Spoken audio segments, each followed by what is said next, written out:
Вы смотрите программу «Новый день». С вами Нина Романова. Здравствуйте.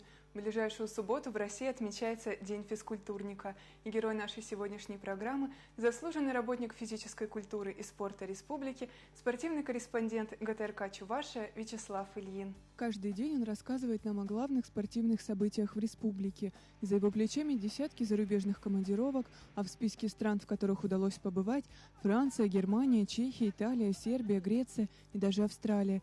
Вячеслав Ильин сопровождает чувашских спортсменов на крупнейших российских и международных соревнованиях, а по его рабочему кабинету можно проследить всю географию поездок. Но Вячеслав не просто пристально следит за развитием спорта в Чувашии, но и сам вошел в его историю.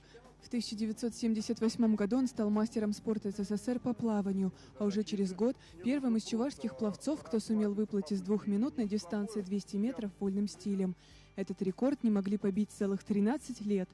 Впрочем, профессиональное занятие плаванием не помешало Вячеславу всерьез увлечься спортивной журналистикой. В 1986 году предложили попробовать себя на чувашском телевидении в роли телеведущего программы «Наш друг спорт». Перед первым прямым эфиром председатель гостелерадиокомпании, тогда была Венера Большова, и она увидела, что ведущий программы пришел в коричневом кожаном пиджаке, в черном кожаном галстуке, и он еще был и с бородой. Это не понравилось. Мне предложили сменить все это дело и побриться перед эфиром. Я отказался. Так впервые на республиканском ТВ появился ведущий с бородой. И вот уже больше 30 лет Вячеслав Ильин с ней не расстается.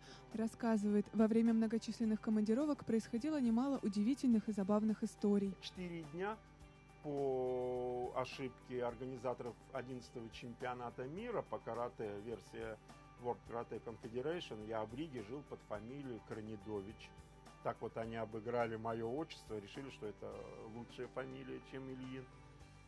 В Австралии мне удалось подержать в руках, причем в дикой природе, коалу. А это сделать, в общем-то, очень сложно. Однажды во время чемпионата мира во Франции на первом этаже Эйфелевой башни известный спортивный журналист Александр Курашов наставлял колебавшегося в выборе профессии молодого Вячеслава и сказал следующее. Если ты внутренне готов служить этому делу 24 часа в сутки и 7 дней в неделю, тогда иди.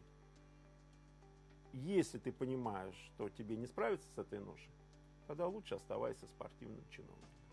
И Вячеслав сделал свой выбор. Он по-прежнему дружит со спортом и, как сам признается, продолжает плавать для здоровья и аппетита. А про свою работу говорит: «Каждый день я пишу сочинения на заданную тему». Понедельник, как известно, день тяжелый, но помечтать об отдыхе, придумать планы на выходные можно уже сегодня. В конце недели у чебоксарцев есть уникальная возможность побывать в стране чудес. Проект «Алиса в сказочном лесу» подходит к концу, поэтому не упустите шанс окунуться в волшебный мир страны чудес, побывать в Зазеркалье и ощутить себя героем фантастической сказки. Последние представления запланированы на ближайшие выходные 12-13 августа в Лакреевском лесу. На этом все. Всего самого доброго, но завтра будет новый день.